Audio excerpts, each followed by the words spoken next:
If you want to acknowledge that there are good things in your life, learn to practice gratitude. So, welcome to another video. What is gratitude? Is it a good habit or an emotion or a personality trait? It could be any or all of these things to different people depending on how they see it. Gratitude can come into our lives in different forms. We can be grateful to someone else for help or a favor that was done to us. Also, we can be grateful to life, ourselves, the universe, or God for what we have at the moment in our life. Gratitude plays another role in our life as we could also receive gratitude from other people. In our daily life, we meet people who have gratitude as a part of their personality.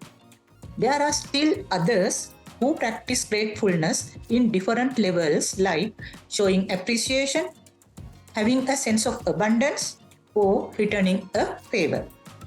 It is important to remember that for some people, gratitude is part of a spiritual life. They see each and every achievement of life or all the happiness and good things in life with a connection to spirituality and become grateful. All the religions teach us to practice gratitude along with kindness. Being grateful for something given or done to us by someone we know leads to an improvement of our relationship with them. Sometimes we have reasons to be grateful to strangers. This can introduce new relationships to our life. American psychologist Dr. Robert Emmons and colleagues defined gratitude as a two-step process. Recognizing that one has obtained a positive outcome and recognizing that there is an external source for this positive outcome. Being grateful is a part of the evolutionary process. Scientists have discovered that animals, birds, and even fish have the habit of helping another member of their group as an expression of gratitude or an expression of hope that the favor will be paid back later.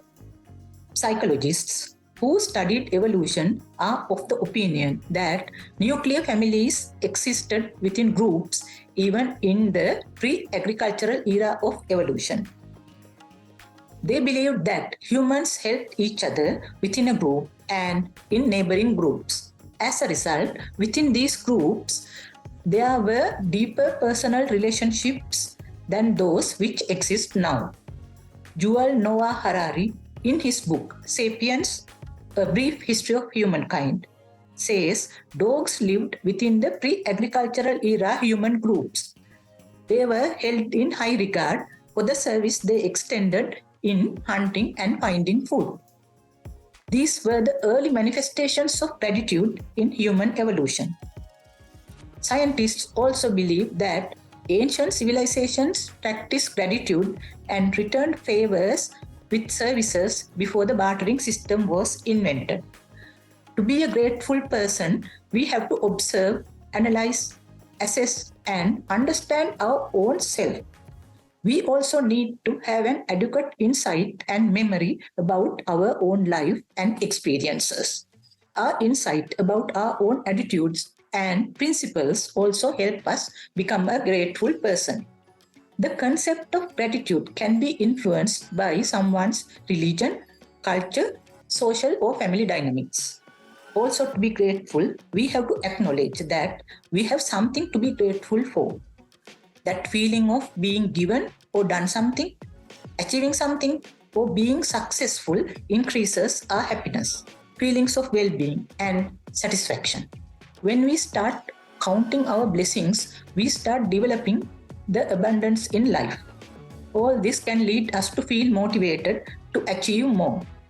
Scientists have found out that gratitude helps improve mood, empathy, generosity, kindness, and helpfulness in people.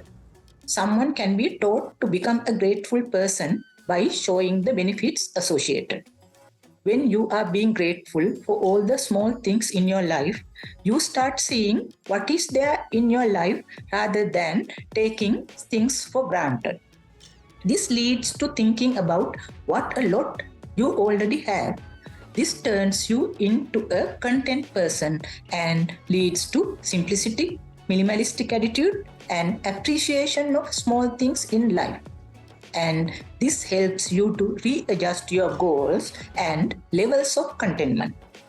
When children are introduced to appreciating the kindness and the gifts given to them by others, with at least a simple thank you, they get their initial exposure to gratitude. Researchers have found out that this leads to children having a more positive outlook in life. Also, children who were not introduced the concept of gratitude might develop limitless materialism, craving, and might be impossible to satisfy. Other problems these children may have is their sense of entitlement, lack of accountability, and a lack of regard for the consequences for their actions. This might also lead to personality and career problems later as adults. One important thing to remember is that there can be negative consequences to practicing gratitude if we are not careful. This is a large topic. I will do another video later about how our own kindness and gratitude can have negative effects on our lives if we are not careful.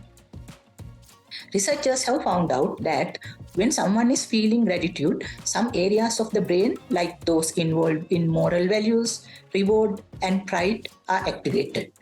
These areas are located in the brain's limbic system, prefrontal cortex, and inferior temporal cortex.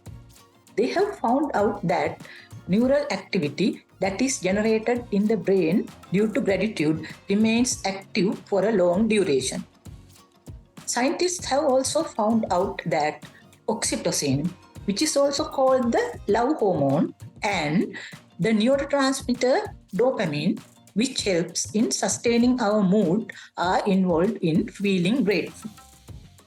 Even though gratitude is a trait we all must have, we face ingratitude daily. Some of us may have even felt hurt by our expectations not being met where gratitude is concerned. As we have already discussed earlier, gratitude has evolutionary and genetic roots. So, having a huge variation in expression of gratitude is human nature.